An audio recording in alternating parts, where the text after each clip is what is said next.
Приветствую всех на моем канале. Меня зовут Светлана Губарева.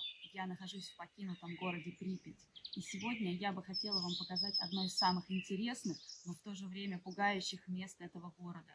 Это медико-санитарная часть номер 126. Именно в эту больницу привозили первых пострадавших после взрыва на Чернобыльской атомной электростанции.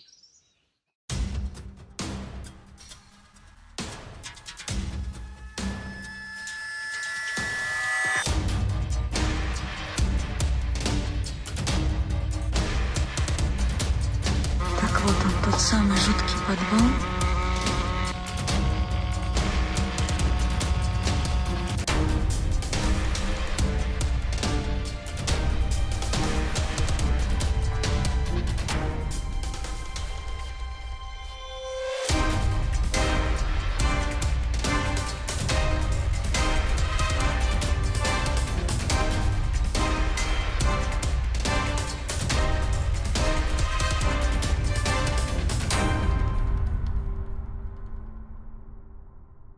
Мы находимся возле приемного покоя. Сюда подвозили первых пострадавших пожарных, которые сражались с огнем и радиацией на 4-м энергоблоке.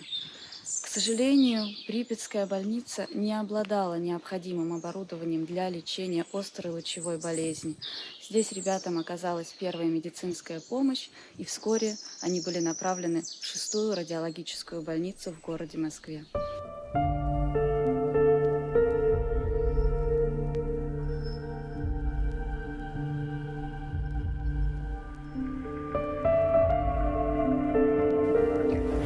Вот так выглядит приемный покой. Спустя 35 лет после того, как город Припять был отселен.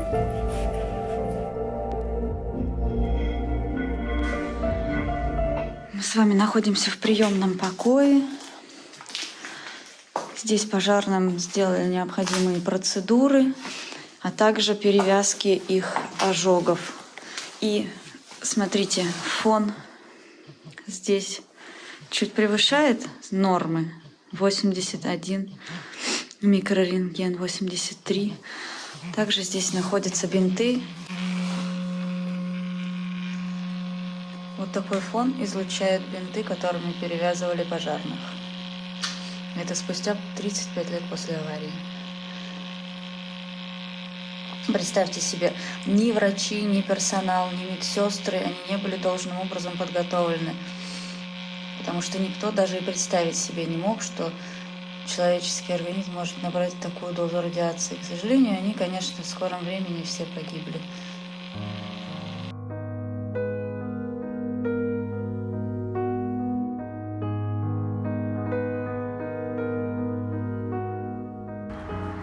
А в этом кабинете утром 26 апреля скончался от ожогов и травм инженер Чернобыльской АЭС Владимир Шишинок.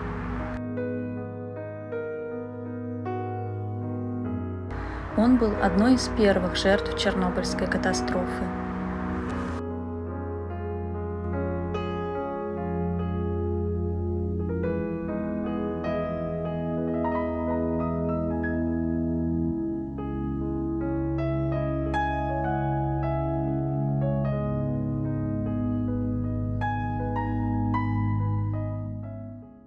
Это главный вход в больницу. Также раньше здесь был вход в подвал, где свалены вещи пожарных. А здесь, вот на этом месте, лежал подшлемник и шлем из того самого подвала. Сначала пропал шлем, потом пропал подшлемник. К сожалению, все это было разобрано на радиоактивные сувениры. Непонятно для какой цели и зачем, потому что фанило от них действительно страшно. То, что мы с вами посмотрели на бинтах, и уровни еще выше в несколько раз в самом подвале. То есть каски и подшлемники, естественно, светили очень сильно. А вот так выглядит сейчас подвал. Здесь была обыкновенная лестница вниз. Все ее засыпали песком. А кто-то даже пытался выкопать. Так ему хотелось попасть посмотреть, что там за вещи.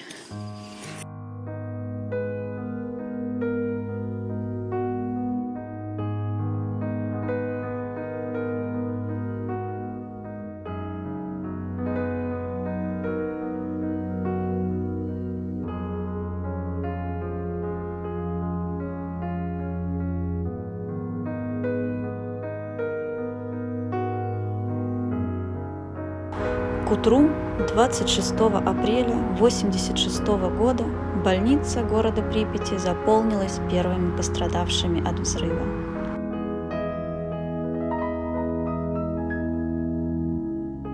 Это были работники станции и пожарные, первыми прибывшие на вызов.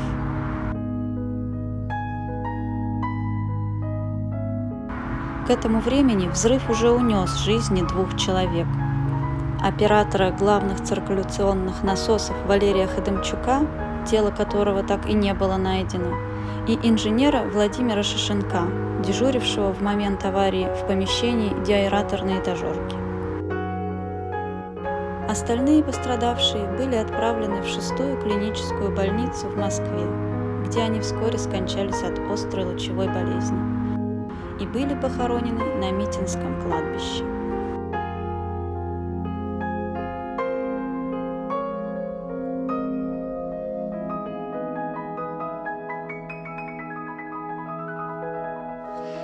Здесь находится несколько операционных.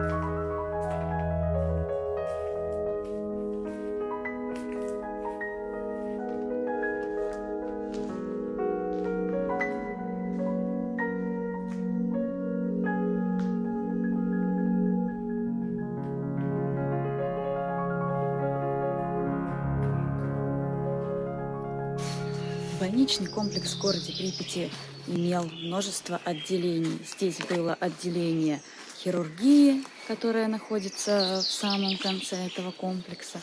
Это здание было еще недостроено. Также здесь была поликлиника, неврологическое отделение, инфекционное отделение, роддом, молочная кухня, ну и, конечно же, морг.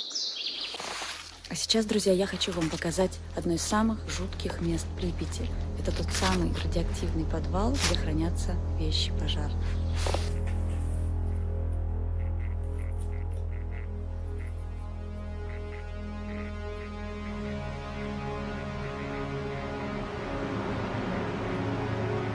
На входе в подвал уже валяются куча вещей. Фон здесь слегка повышен, но не критично.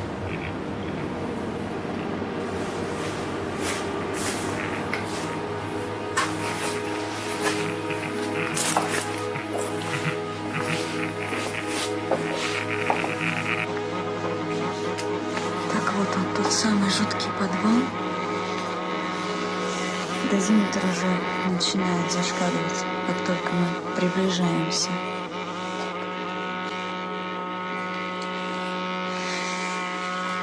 Это остатки вещей пожарных. Сапоги и их робы, которые были на них в тот самый роковой день, 26 апреля. Сейчас я вам покажу уровень радиации.